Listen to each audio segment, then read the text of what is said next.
Well, we were trying to work more closely with, we're trying to transform how we go about defining results for constituencies, and specifically around things like procurement. So one of my big things is I chair the procurement committee for NASCIO, and in Oregon we have an initiative we call Base Camp. And in Base Camp we're trying to come up with what we call a technology reference model, a way that for small organizations, mid-sized organizations, or large organizations could buy a technology architecture that would be made of a lot of different pieces and parts that was designed to interoperate without having to take a whole lot of IT talent to put it together, or at least that there would be similarities with them across neighbors. One of the things that's true in our school districts, Oregon has a great number of school districts, and some of those districts, the IT person is also the crossing guard, is also the cook, so it's their avocation, not their vocation.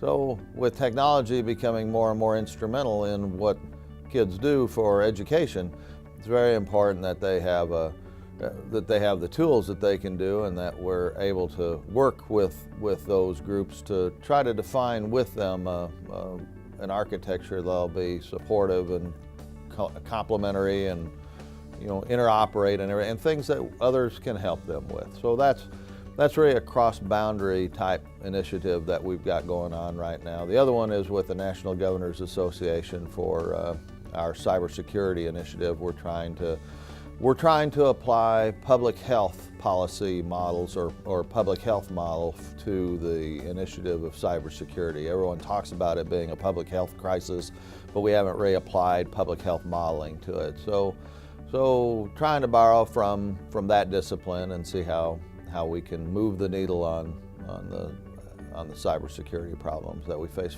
particularly for small and mid-sized municipalities, counties, school districts, and the like. Well, admittedly, we've done not enough yet. I've been here for 2 years now. The first year was spent with the Health Information Exchange. That really consumed the entire first year. The second year was consumed by when they transferred the state data center to me. So those are really, those two things have taken up an enormous and disproportionate amount of my time on really tactical things. So my hope is that this next few years, however long I go, will be spent on more strategic things like the Base Camp, like the NGA, like the Cybersecurity Center of Excellence, things that I'm hoping that will really make a difference in citizens' lives directly. But to really say anything so far that we've done, a lot of the work that we've done has just been kind of hygienic things. The Health Insurance Exchange was in a bad way when that came under my authority, and the data center has come a long way as well. So we've worked very hard to get the data center up to where it needed to be, and there's still more work to do, but I believe it's improved considerably. Those are all internal mechanical things, though, that have taken my time. I would say that it's really in the transformation of the work itself. So we're no longer hiring. We still have some, but by and large, work is no longer IT work in the public sector. It's no longer about hiring people to do jobs. It's hiring people to complete projects. And what we're seeing now, so activities are becoming more project-oriented than they are necessarily job-oriented. That means limited duration positions. That means things that are going to have a specific period of time when we're going to have someone working in a role, and then we know that role will change. I think that's kind of in line with where the millennial generation is looking for work as well. They don't look at a state as someplace that they're going to work for 30 years and then retire. They see their careers as a combination of different projects or activities, all of which is leading forward towards something.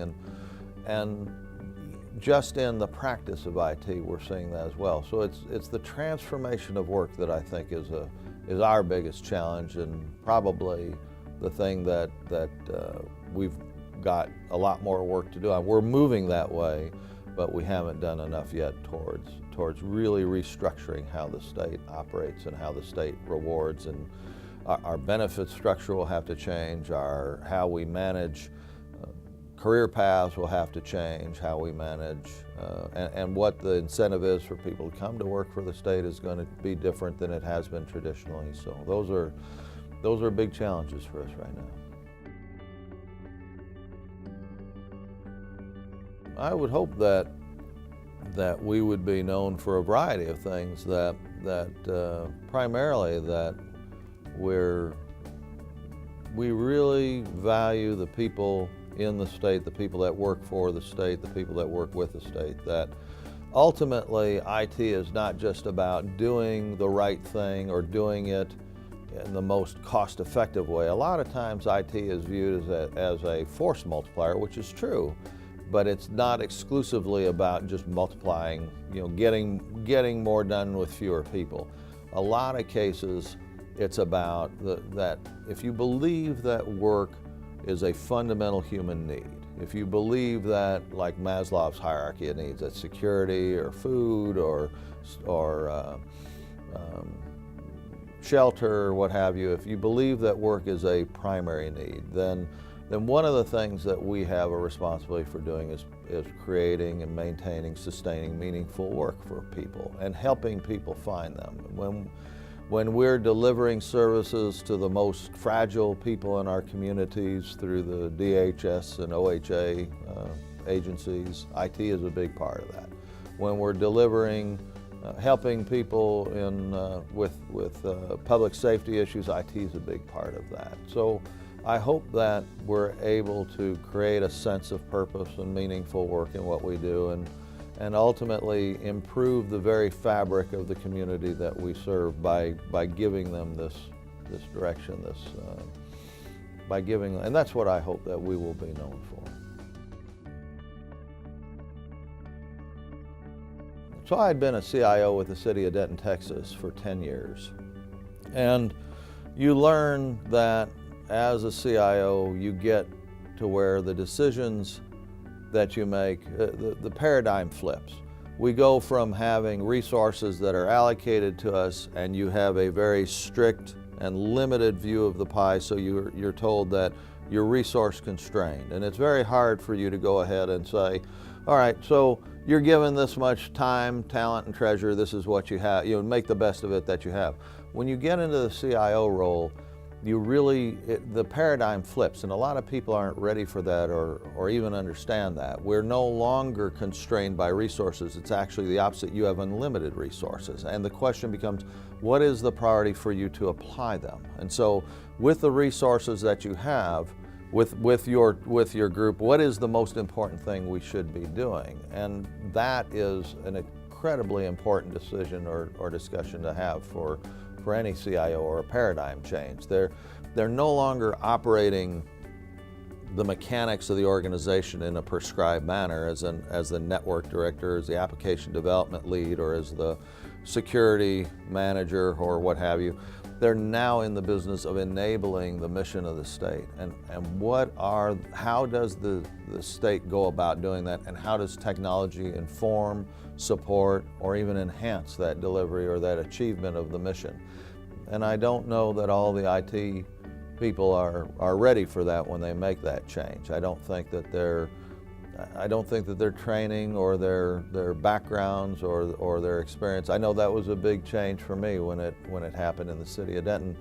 And then how, when changes in leadership occur, changes in outcomes that are desired occur, and then you have to then rearrange what it is that you're doing as an organization and lead your people.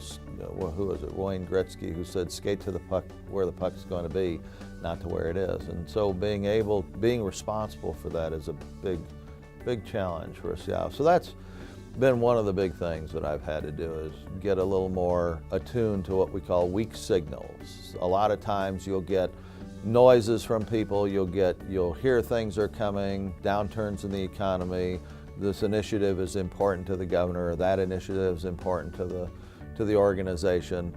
Being able to sort through those things that are, the strong signals are easy to follow. It's the weak signals that being able to tease out those signals from the noise, those things that really matter, and oh no, we need to really pay attention to this mobile app thing. We really need to pay attention to something that's going, to the broken windows theory in public safety. We need to pay attention to, and how that will in turn inform an IT strategy plan. And so the things that tend to kill most CIOs are not missing the strong signals, I believe. It's not appreciating the weak ones.